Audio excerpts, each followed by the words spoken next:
A paz do Senhor Jesus, meu irmão, minha irmã, sejam todos muito bem-vindos a mais um estudo da nossa lição bíblica. Eu sou o pastor Samuel e você está na nossa Escola Bíblica Especial. Estamos chegando à quinta lição dessa série, onde nós estamos percorrendo essa Rota 32 em comemoração aos 90 anos da Igreja da Promessa. Estamos nessa caminhada, já passamos pelo Antigo Testamento, passamos por esses sinais de avivamento que encontramos na Escritura e hoje nós vamos continuar o nosso estudo falando um pouquinho sobre como que o avivamento, na última semana nós estudamos o Pentecoste, como que esse avivamento ocorrido ali causou um impacto tão grande a ponto de fazer a Igreja de Jesus crescer de uma maneira exponencial.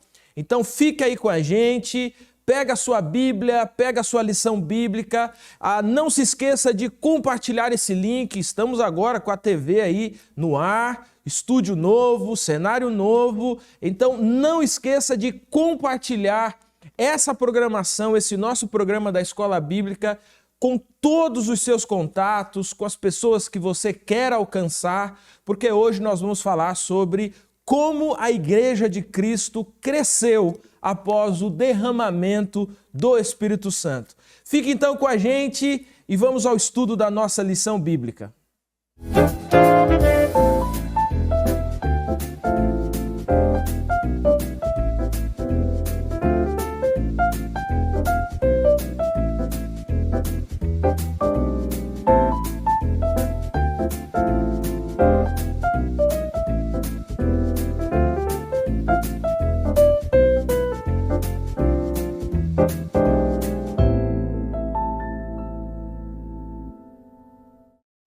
Hoje nós vamos estudar a nossa lição de número 5, que com suas reticências diz, e a igreja crescia.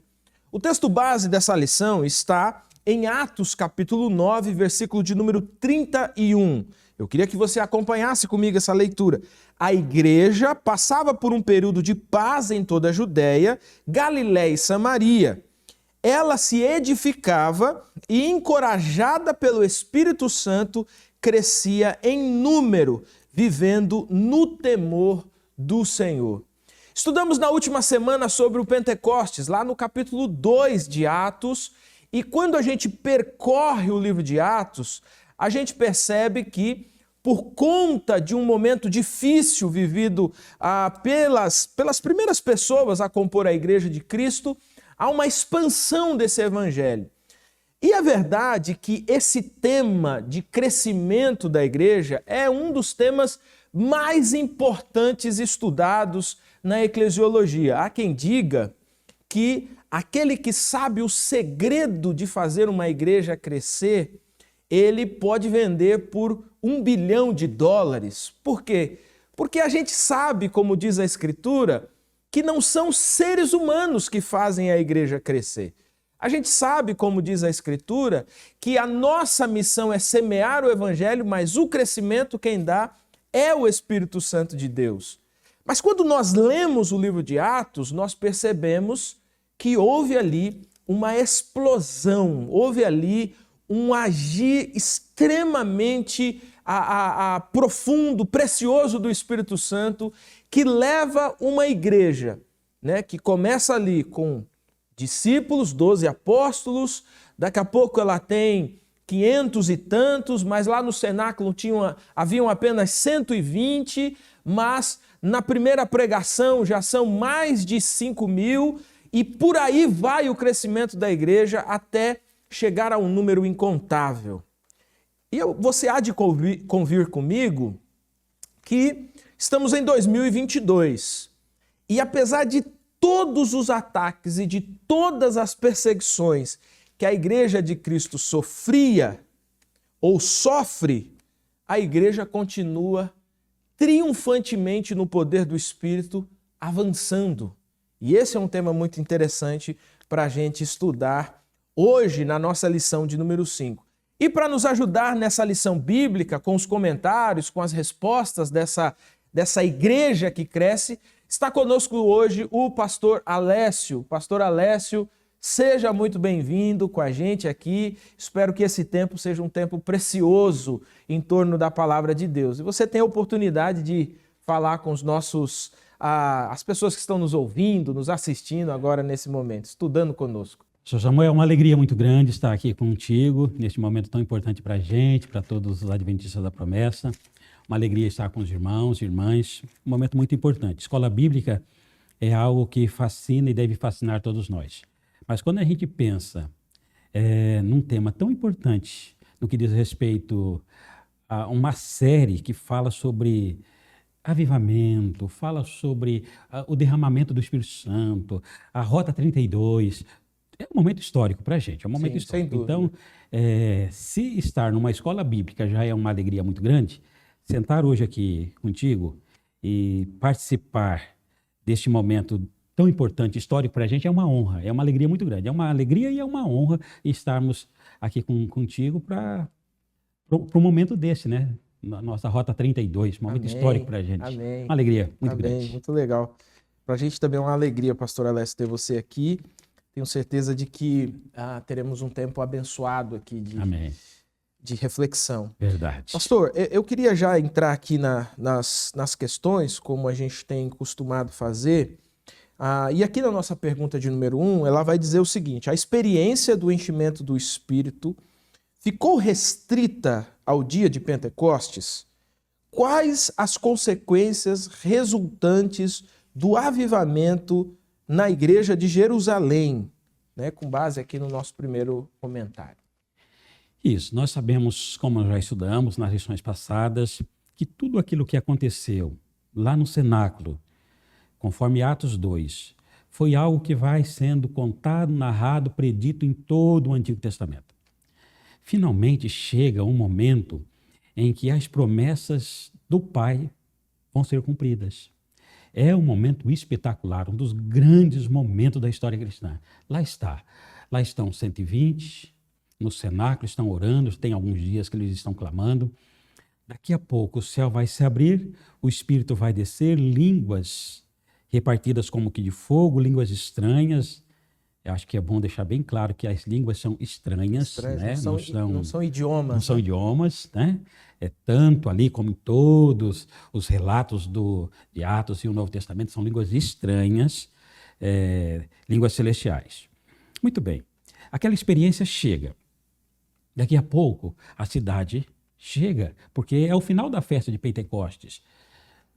A cidade de Jerusalém naquela época ainda estava muito cheia. Quem sabe as malas já estivessem prontas, os animais já estivessem alimentados, as carroças, tudo prontinho para o dia seguinte, ou nos dias seguintes as pessoas retornarem para os seus lugares de origem, para as suas nações de origem. Mas aquele dia era o finalzinho das festas, era o apagar das luzes.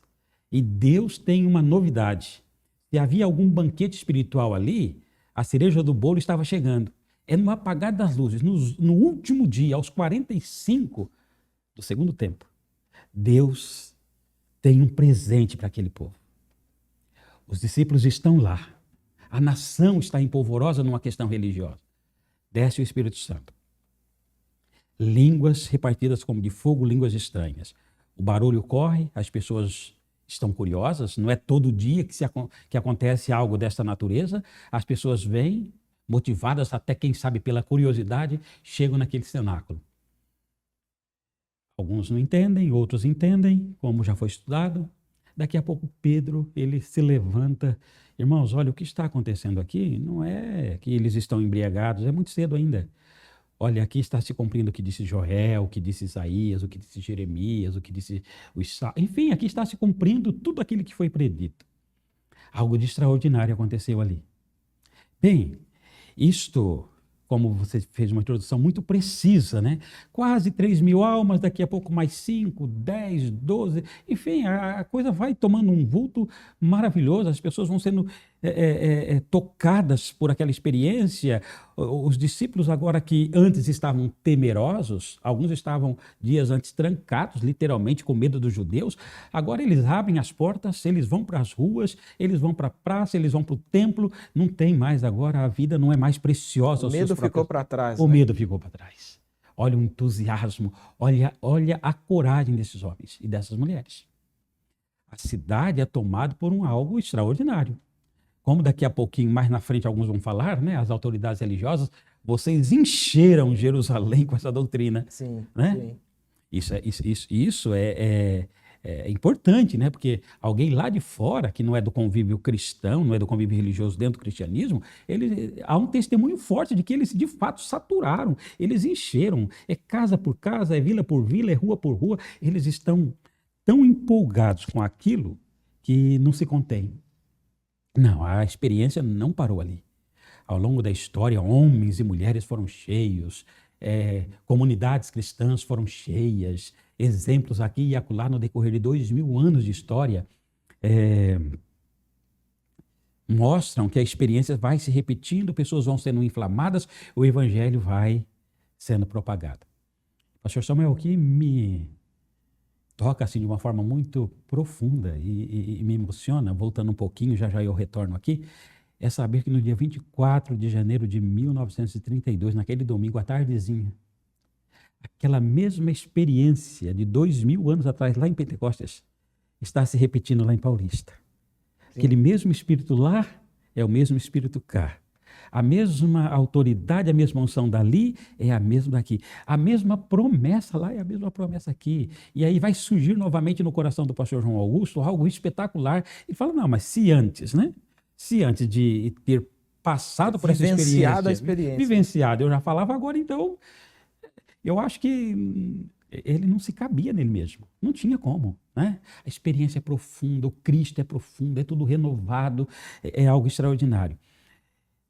O que me encanta, dentre muitas coisas ali, eu gostaria de pedir permissão para eu ler com os irmãos, é Atos 8. Atos 8, eu acho que para mim resume muito essa pergunta, né? Porque a experiência do enchimento do Espírito Santo ficou restrita? Não, ela não é restrita. Essas experiências, tanto no Novo Testamento, Atos 2, Atos 10, 19, em vários outros lugares, na história cristã, na nossa história. Enfim, a gente vê que isso começou ali, mas como disse Pedro, não diz respeito somente a nós, é a nós, aos nossos filhos, aos nossos netos, bisnetos, tetranetos, a todos. E isso de fato tem acontecido. As consequências. Aqui em Atos, capítulo 8, verso 1, penso que possa traduzir para mim, em particular, e eu espero que traduza para os irmãos e as irmãs também, de uma forma muito especial, muito particular, a informação que tem aqui neste versículo 1 do capítulo 8. Porque ele diz assim, que está aqui, né? É uma das citações da nossa pergunta, né?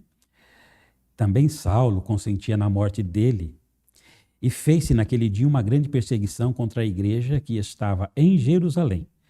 Todos foram dispersos pelas terras da Judéia e Samaria, exceto os apóstolos.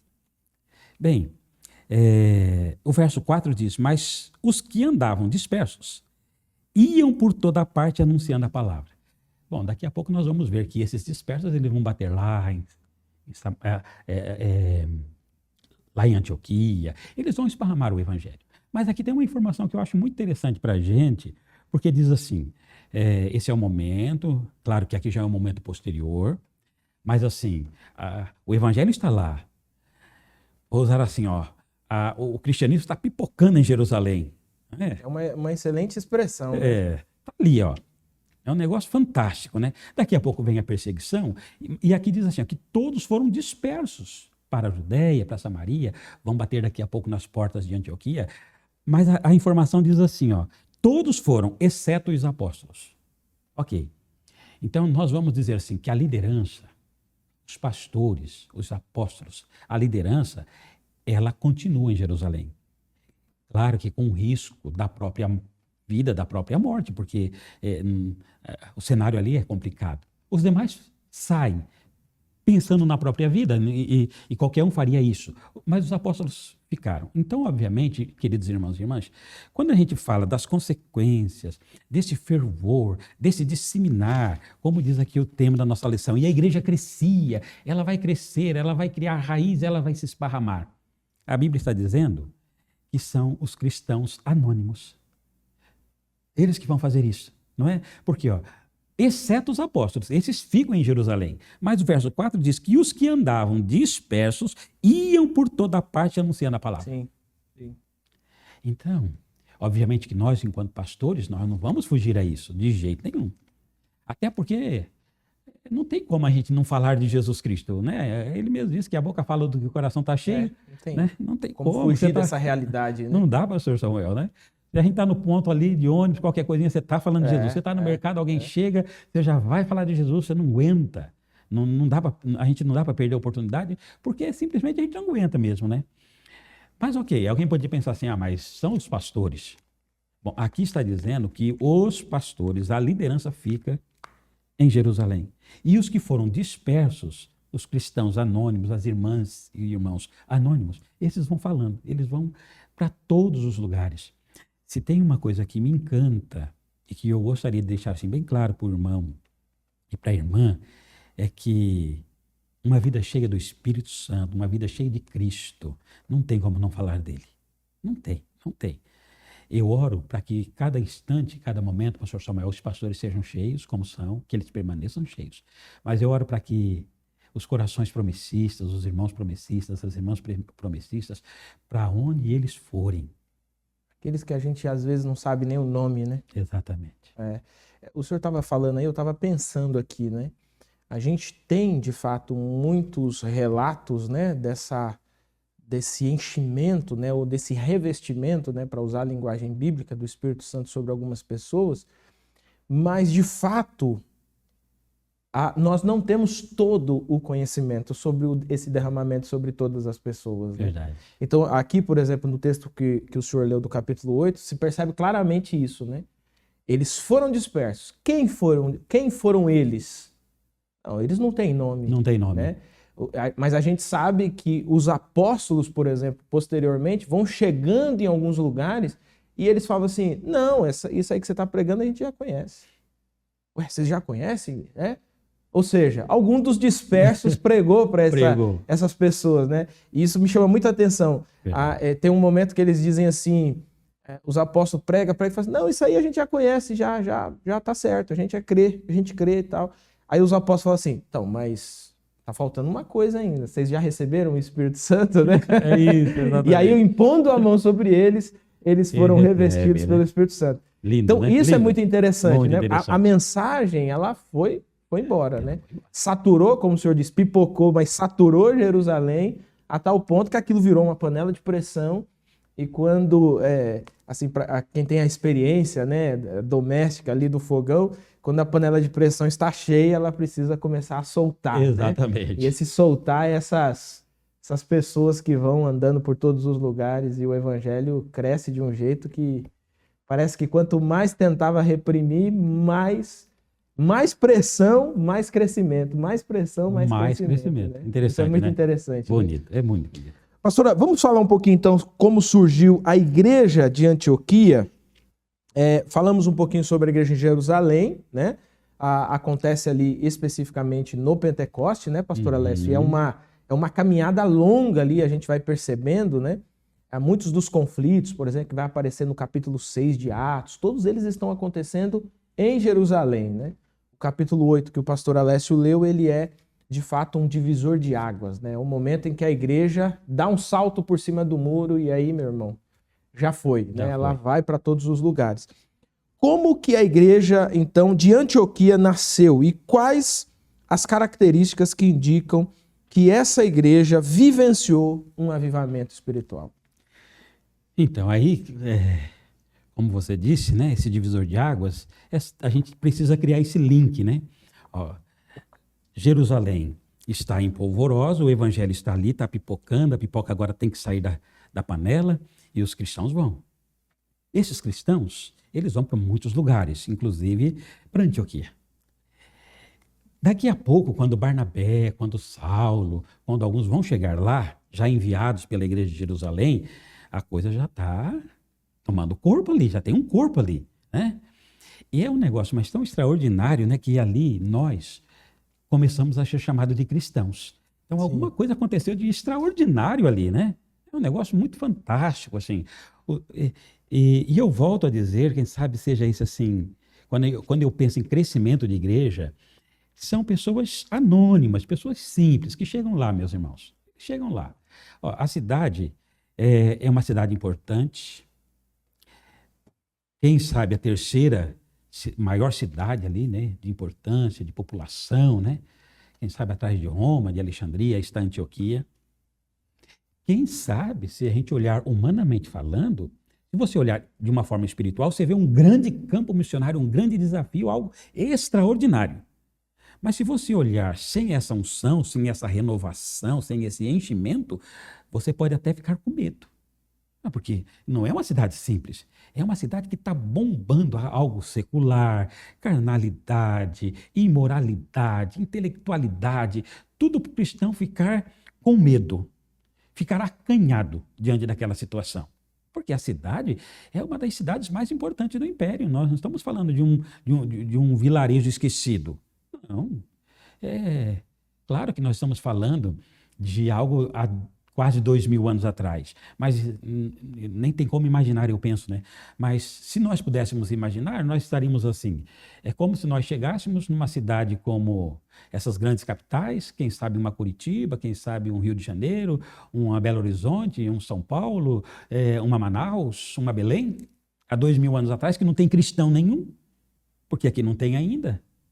Aí você vê aquelas cidades extremamente metropolitanas, aquele agito, aquela gritaria, gente que vende daqui, gente que vende dali, os motéis estão lotados, as idolatrias para todos os lados.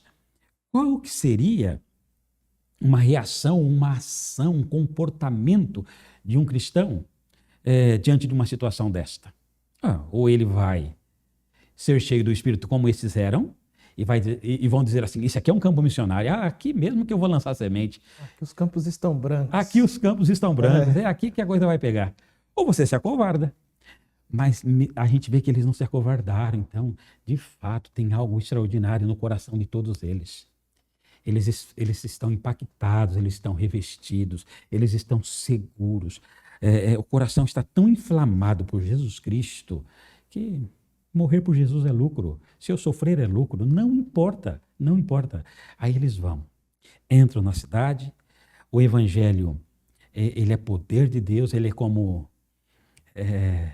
ele vai ali, vai batendo, vai transformando. É como um martelo que esmiuça a penha. Aos poucos ele vai desestruturando o ser humano. E ele vai entendendo que sem Cristo... não tem para onde ir. E esse evangelho, assim como acontece em Jerusalém, vai se infiltrando. O evangelho vai indo, eles vão pregando. Não sem dificuldade, não sem perseguição, mas o evangelho vai indo. Vai indo.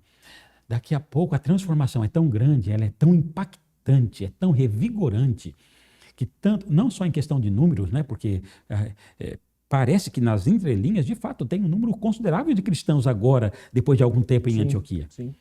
Mas, sobretudo, a mudança de vida deles. Eles mudam de vida mesmo, há um impacto, de fato, de mudança, de comportamento. É comportamental, é relacional, é algo extraordinário ali. Aí sim, como eu disse no início, né, eu acho lindo, né, porque ali nós começamos a ser chamados de cristãos. Né? O que será que eles viram nesses homens? Essa imagem que reflete a Cristo, né? Viu um grupo de pessoas que parecia com Cristo de fato. Né? Pastor Samuel, não é extraordinário? O senhor estava falando aí, e é tão interessante esse fervilhar que aconteceu em Antioquia, que os apóstolos foram praticamente obrigados a enviar, né? Eles enviam Barnabé para lá, porque eles estão curiosos. Nós não chegamos lá. Como que esse negócio está recebendo notícia aqui? Como que assim? O fogo está caindo lá, as coisas estão acontecendo, gente mudando de vida. E é interessante o testemunho de Barnabé, né? Que ele chega e ele diz assim, olha, aqui o povo está cheio. Aqui o povo está cheio. Né? Aqui pode deixar o pessoal...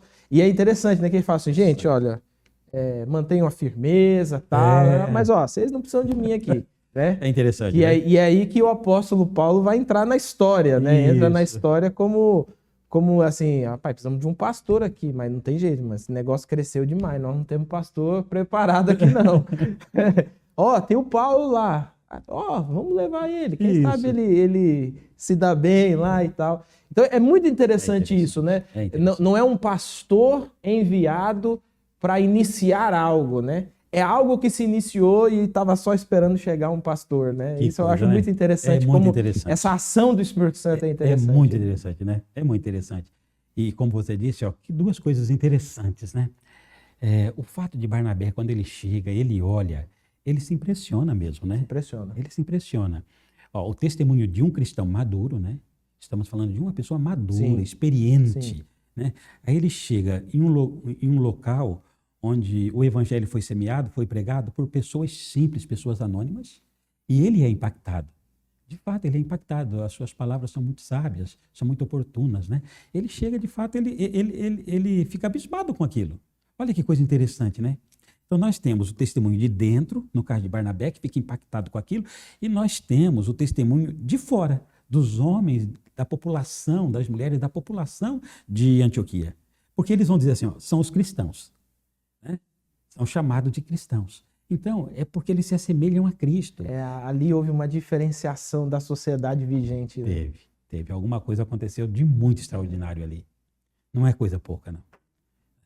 O resultado daquela ação missionária, daquele fogo que estava no coração daqueles homens e mulheres, profundamente a gente só vai saber um dia lá na glória mesmo. Mas que aconteceu alguma coisa muito especial ali, aconteceu. E é interessante também, pastor Alessio, observar que, para quem estuda, né, geografia bíblica ou a própria história, né, do cristianismo, em Antioquia é a grande explosão mesmo do crescimento da igreja acontece em Antioquia. Né? Essa igreja cresce de maneira exponencial, a ponto de lá na frente são eles que mandam ajuda para Jerusalém, que está enfrentando uma situação muito difícil.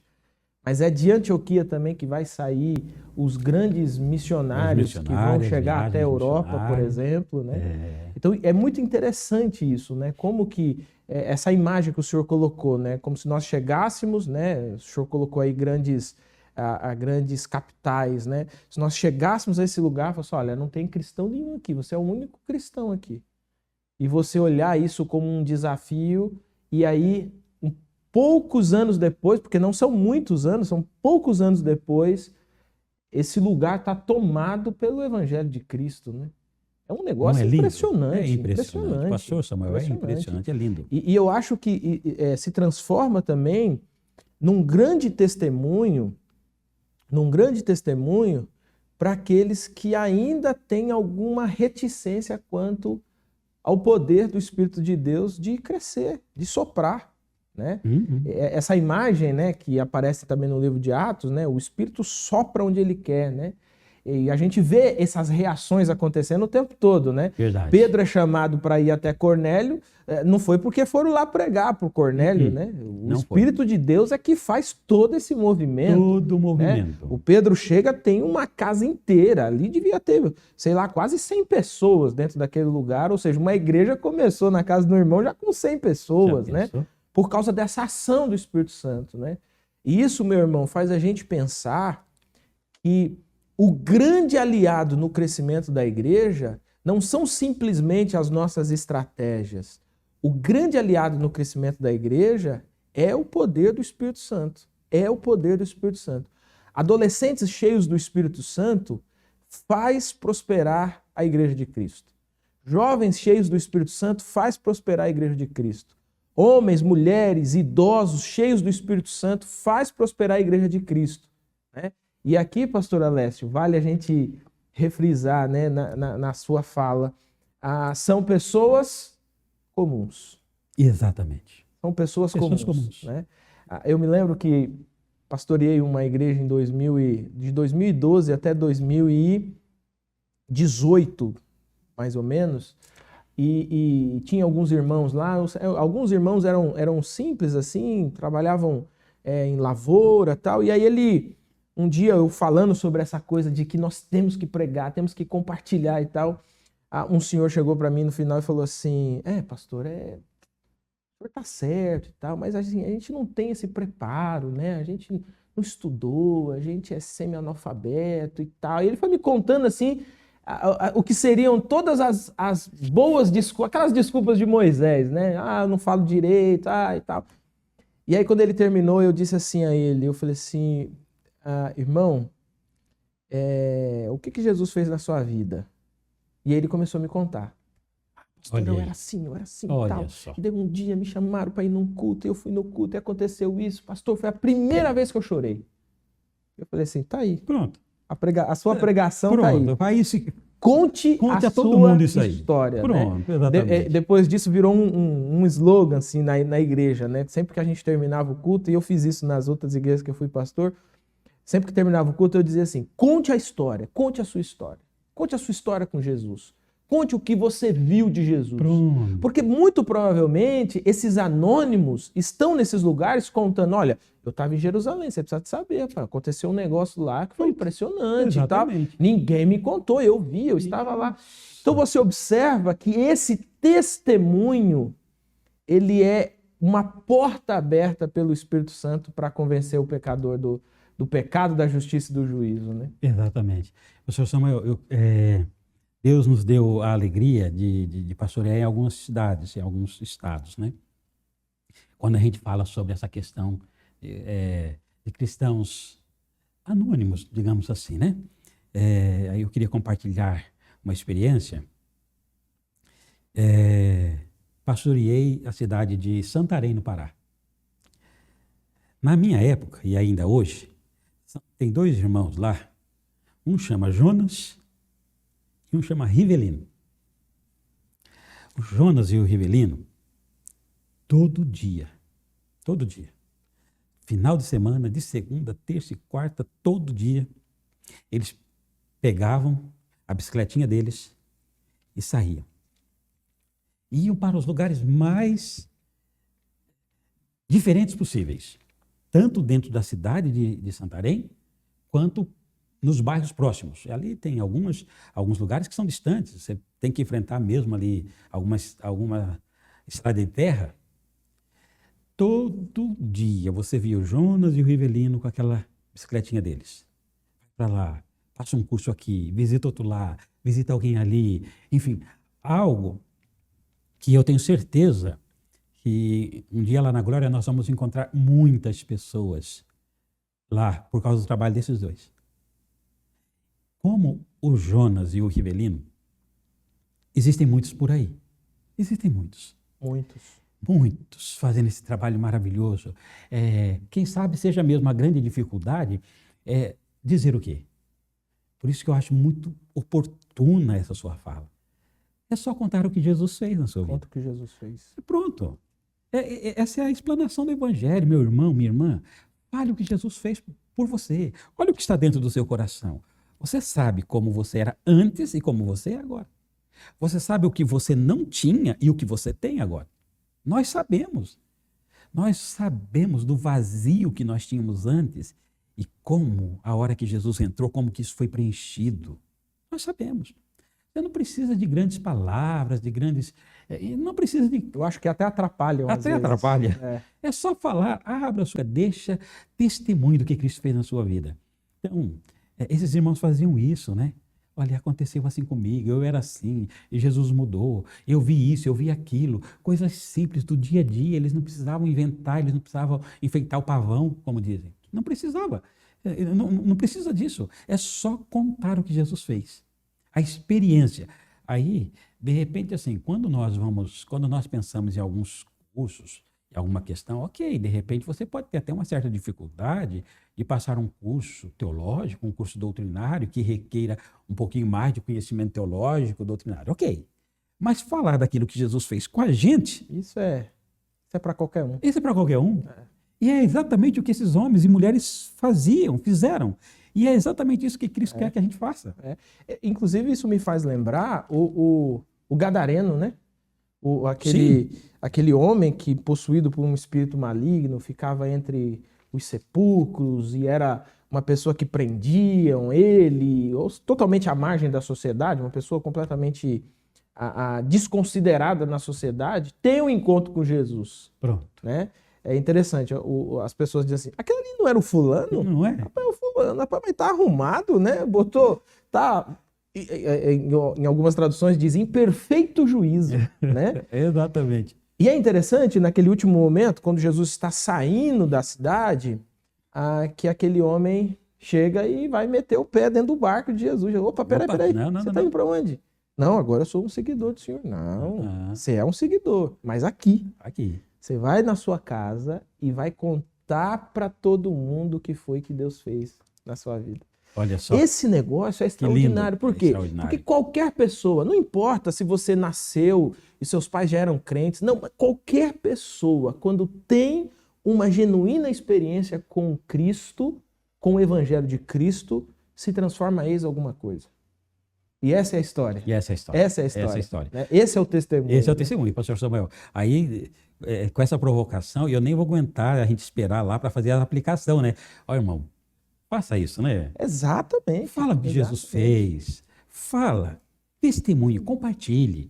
Das mais diversas maneiras, em todas as oportunidades. Exato. Fale o que Jesus fez na sua vida. Esse é o verdadeiro evangelho. Ó, a gente estava falando de pessoas simples. Eu ouvi uma história uma vez, o pastor Ziel conta essa história, que ele foi pregar numa igreja Assembleia de Deus, e aí uma igreja muito grande ali na cidade de Guarulhos, em São Paulo, e num determinado momento o pastor, chegou um momento de oração e o pastor pediu se alguém tinha algum pedido de oração, alguma coisa do tipo e tal, que podia fazer o pedido e tal.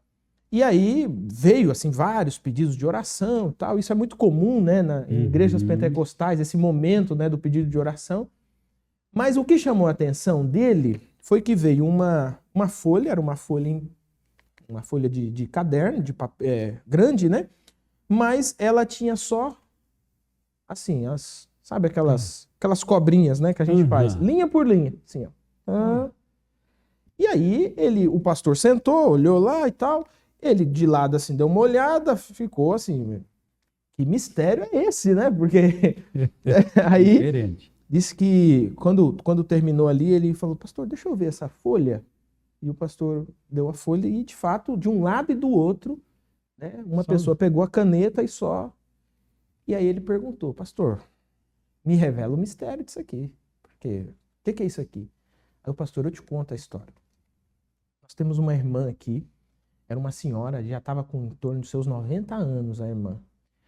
E essa irmã, ela tinha trabalhado com um embaixador, então era babado das crianças desse embaixador, trabalhou a vida inteira, sabia falar inglês, espanhol, italiano, acho que francês e alemão. Olha. Além do português. Então, assim, ela passou a vida inteira andando de país para país, extremamente aculturada, assim, com muita cultura, mas analfabeta. Olha só. Ela não sabia escrever absolutamente nada, nem o nome dela ela sabia escrever. Olha só. E a folha, ele mostrou, essa folha, cada círculo desse representa cada pessoa que ela falou nessa semana. Olha só, que lindo. Que lindo. Então, quando o senhor fala assim, é feito de pessoas anônimas, de pessoas simples, é como essa irmã. Sim. Olha, eu não sei escrever uma carta, eu não sei escrever seu nome, mas está registrado aqui, o Espírito lê. Ele sabe. Aquelas cobrinhas ali, o Espírito lê. Né? E o pastor falou que ela era responsável assim, por um número muito grande de pessoas que haviam sido batizadas naquela igreja. Olha só. Então, reforçando a aplicação que o senhor fez agora há pouco, conte o seu testemunho, fale de Jesus e deixa o Espírito Santo de Deus usar você e deixa o Espírito Santo de Deus fazer a obra, porque ele é especialista nisso. Especialista, irmão. A gente tem que aprender um tanto de coisa, mas ele não, ele faz isso porque isso é especialidade dele. Foi o que Jesus disse, né? Verdade. Quando eu for, vai vir aquele que convence do pecado, da justiça, do juízo, aponta para Cristo, revela Cristo. Meu irmão, quem está cheio do Espírito Santo de Deus faz coisas que, como o Senhor disse, só lá no céu ele vai olhar e vai falar assim, é mesmo? É mesmo? Porque o Espírito Santo sopra onde quer. Sopra onde quer, e é maravilhoso. É maravilhoso. Pastor Elécio, estamos estourando já, pai. Ficou animada a nossa lição aqui. Vamos falar um pouquinho sobre a igreja de Éfeso, então, sobre os acontecimentos que acompanharam o avivamento experimentado na igreja de Éfeso. E a igreja de Éfeso também é um case, né, coloquemos assim, muito interessante, porque também era uma cidade completamente avessa ao evangelho. Então, quais são esses acontecimentos, pastor Alessio, que acompanharam esse avivamento e que serve também como um testemunho, né, para a gente nos dias de hoje? Ali é interessante, alguns aspectos são muito interessantes aqui, né? Quando alguns cristãos de Éfeso, quando eles são batizados no batismo de João e depois eles vão ter um encontro, Paulo vai fazer a pergunta, eles são batizados agora em Cristo, eles recebem o batismo no Espírito Santo, toda a história que está registrada ali, um testemunho bonito de Atos 19 em relação ao dom de línguas, acontece algo de extraordinário ali. E é de fato assim, é uma cidade também extremamente aversa, ela tem aversão, né, a todo ao cristianismo que está surgindo, porque é uma cidade imponente, importante, um centro comercial importante, relevante e totalmente idólatra, né? Grande é a Diana dos Efésios, né? Sim. Olha só, imagine uma multidão, pastor Samuel, eu fico pensando, né? Ficar gritando por quase 2 horas, né? É um negócio meio que, é um fanatismo assim, Sim. meio que, né? É um negócio... E Éfeso era a capital disso, né? Já a capital pensou? de toda a idolatria, Já de todo pensou? o fanatismo nesse mundo grego-romano, Estava ali, era né? Éfeso. Era ali, né? Já pensou? E aí o evangelho chega ali. Aí eu volto a dizer, assim como em Antioquia e em outros lugares, ou o cristão, naquele momento da história, ou ele se acovarda, porque você não está falando de uma coisa pequena, você está falando de uma coisa monstruosa. Monstruosa que envolve vários meandros da sociedade. Exatamente. Você tem uma idolatria ali, reinante, totalmente infiltrada ali. Se você tira dali, você tem... É um negócio em cadeia, né? Porque aquilo ali é como se nós tivéssemos assim uma indústria. Aí a gente fala assim, ó, esses daqui são trabalhos diretos, mas você tem os trabalhos indiretos. Os empregos indiretos, né? Sim. É os diretos e os indiretos. Então você tem ali essa idolatria institucionalizada na cidade que tudo gira em torno disso, né? É dinheiro, é culto, são templos, são exportações, são souvenirs que vão para várias cidades, vários lugares, pessoas que vêm, que compram, que levam.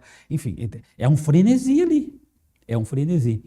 É um frenesi também espiritual, uma espiritualidade equivocada, mas Como que chega num lugar desse? Como que chega num lugar desse? Aí, tá ali os cristãos de Éfeso. Daqui a pouco Paulo vai lá, Paulo vai morar ali. Ali vai ser uma estrutura e tanto também para o cristianismo, vai ser algo significativo, né? Muitos ali vão se converter. A mudança em milhares ali, ela é tão grande que essa parte da idolatria, ela começa a sentir mesmo, né? Ela começa a ruir. Tanto é que há um levante daqui dos mais interessados, né? Para que o evangelho pare com isso, porque está começando a dar prejuízo. Sim. Né? Começa a dar prejuízo, né? E olha só, é um negócio que é difícil até de imaginar, porque nós estamos falando de uma coisa que não estava ali há 1 ano, 2 anos, décadas. É um negócio que está ali há décadas, há séculos. Está ali, já é institucionalizado, tudo fechado dentro daquele negócio. Para você entrar ali com qualquer uma outra proposta, não é uma coisa simples, mas não é mesmo. Aí daqui a pouco o evangelho vai, ele chega, os cristãos são linkados com o evangelho mais recente através de Paulo, eles agora são batizados nas águas, eles conhecem a respeito do batismo no Espírito Santo, aquele mesmo fervor lá de Atos 2 agora está em Atos 19, eles agora olham novamente para Éfeso, não, agora é aqui mesmo, vamos lá. Vamos arregaçar as mangas. Não tem como fugir mais. Não tem como fugir. Pastor Samuel, são momentos maravilhosos e a igreja vai, meu irmão, e vai. Daqui a pouco começa a tirar, começa a desestruturar aqui, ali, aquilo que parecia tão sólido. O Espírito Santo começa a chacoalhar e os cristãos vão com perseguição, com rejeição, sim, com certeza, muita rejeição, mas o evangelho vai. E onde o Espírito sopra, Ele sopra mesmo. Ele sopra e não tem barreira. Não tem barreira. E por mais estruturado que seja, né? Então,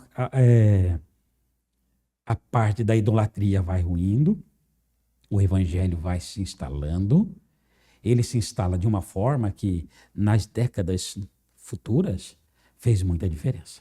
Fez muita diferença. Então, aquela sementinha que chegou, que Deus mandou para lá, ela foi regada, ela foi crescendo, ela brotou, se transformou numa árvore frondosa, que foi bênção para a comunidade cristã durante muito tempo. Muito tempo. Durante muito tempo. E ela acaba se transformando, né, quando a gente vê a continuidade das viagens do apóstolo Paulo até chegar onde ele queria, que era Roma, Espanha e etc., você vê que Éfeso ela é extremamente importante, né? E lá na frente, né, o apóstolo João é enviado para essa cidade para tomar conta, né? Cristo vai escrever para esse conglomerado ali de cidades, né, que fica também na região ali de Éfeso. Exatamente. Então isso é muito interessante, né? Muito. Como ela é relevante demais, ela é relevante, né? ela é extremamente relevante. É, sim. Bom, meu irmão, minha irmã, como é que está aí estudando com a gente a sua lição bíblica? Nós estamos chegando ao fim dessa nossa lição de número 5, com assim o desejo do nosso coração que você tenha sido profundamente impactado, né? Pastor Alessio, para a gente caminhar assim para encerrar, a nossa quarta pergunta, ela ia tratar especificamente sobre os impactos na sociedade, né? Acredito que a gente tenha falado nisso tanto de Jerusalém até Éfeso, né? Até mesmo pelas, né? Em Jerusalém são perseguições, mas em Antioquia é um crescimento abundante, né? Éfeso é uma mudança de paradigma para a cidade, né? A ponto de causar colapsos, né, econômicos, etc. Mas eu queria que, nesse pensamento aqui, que a gente tem já desenvolvido aqui nessa nossa conversa desde o começo, esse enchimento do Espírito que transborda, esse enchimento do Espírito que promove esse crescimento. Eu queria que o senhor desse uma palavra pastoral de aplicação nesse sentido para os nossos alunos e alunas aqui da Escola Bíblica. Pastor Samuel, quando a gente olha a história dessas igrejas e de tantas outras, a gente sempre vê, né, que os avivamentos, eles vão... São duas ações, qualitativo e quantitativo. A mudança. E essa mudança, naturalmente, ela vai desembocar em quantidade. Eu diria que se a gente pode, de alguma forma, pensar de uma aplicação para a gente aqui, é uma vida cheia do Espírito, meu irmão, minha irmã, meu irmão. Quando nós estamos inflamados por Jesus, olha, quando Cristo diz que a boca fala do que o coração está cheio, claro que se estiver cheio de coisas ruins vão sair. Mais ou menos na direção do que Cristo estava falando ali. Mas se estiver cheio de coisas boas vão sair. Se o nosso coração estiver ardendo por Jesus Cristo, como eu sei que o meu coração arde por Cristo, como eu sei que o coração do pastor Samuel arde por Cristo, como eu sei que os seus corações ardem por Cristo, meu irmão, minha irmã, não tem como não falar. Lança essa semente. Lança essa semente sem escolher o terreno. Sabe aquilo, meu irmão, minha irmã, que a gente fala assim, fulano, fulana, são tão bonzinhos, só faltam ser crentes. Parece que a gente seleciona as pessoas. Não, mas o evangelho ele é tão poderoso que ele transforma as piores pessoas naquilo que eu e você vamos dizer aqui. Esse não tem jeito. O evangelho dá jeito. O evangelho dá jeito em todas as pessoas. Ele é uma alternativa de vida para a terra mais árida. Não tema. Não tema. Coloque a sua fé em ação. Se estiver a perseguição de Jerusalém, se tiver frenesi de Antioquia, se tiver a idolatria de Éfeso, não importa, lance a semente. Lance a semente. Solos férteis vão frutificar. Em todos os lugares, por mais inóspitos que pareçam, sempre o evangelho vai alcançar. Ele é poder de Deus para a salvação de todo aquele que crê. Glória a Deus por isso, né? Glória a Deus por Glória isso. a Deus. Graças Graças a Deus por isso. Meu irmão, minha irmã, que você não perca no coração esse foco, essa direção, né? É no poder do Espírito.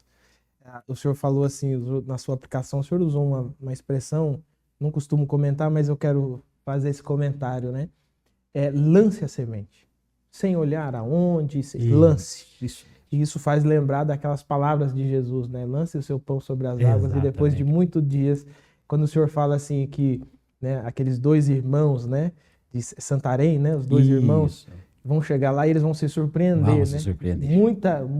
Muitos pães foram lançados Muitos. E só lá que ele vai encontrar, fala assim, olha, eu sou fruto daquele pãozinho que você lançou. Né? Vamos sim, pastor Samuel. Pastor Alessio, eu queria que o senhor orasse pra gente, Amém. Terminando esse momento nosso de estudo. Amém. Oremos todos, irmãos. Por gentileza, se puder fechar os seus olhos no seu lar, orem conosco. Pai eterno, te glorifico em nome de Jesus por esse evangelho glorioso que o Senhor permitiu que conhecêssemos, por graça e misericórdia. Te agradeço pela vida do pastor Samuel. Amém, Jesus. Te agradeço por todos aqueles que participaram com a gente nessa escola bíblica. Te agradeço, meu Deus, pelos cristãos que foram audaciosos em Jerusalém, em Antioquia, em Efésio, que foram audaciosos em diversos países no decorrer de toda a nossa existência. Obrigado, Senhor. Eu oro, meu Deus, para que esta mesma chama não se apague. Eu oro para que todos os corações sejam novamente inflamados pelo teu poder. Eu oro por cada promessista, eu oro por cada irmão promessista, por cada irmã promessista, no Brasil, fora do Brasil. Eu oro, meu Deus, para que venha sobre nós um tempo de avivamento, que venha sobre nós um tempo de crescimento, que venha sobre nós um tempo de uma audácia cristã tão profunda que nós não nos calemos a despeito de todas as barreiras que possam surgir. Levanta, Senhor, sobre nós uma unção renovada. Lança sobre nós do teu Espírito como naquele dia de Pentecostes. Inflama o meu coração, inflama o coração do pastor Samuel, inflama o coração de todos os irmãos e irmãs promessistas. Inflama-nos de novo, faz a tua obra de novo.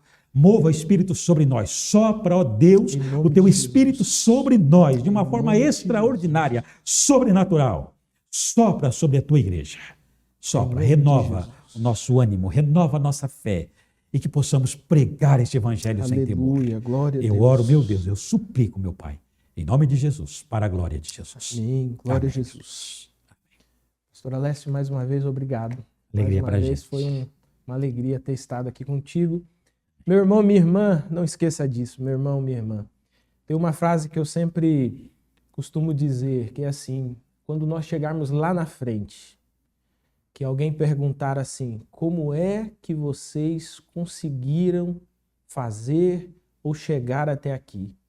Que a melhor resposta nossa seja, nós avançamos no poder do Espírito. Amém. Amém. Que Jesus abençoe sua vida, que Jesus te dê um bom restante de semana, um bom estudo no sábado, que você ame a escola bíblica e nós nos encontramos na próxima semana, em nome de Jesus.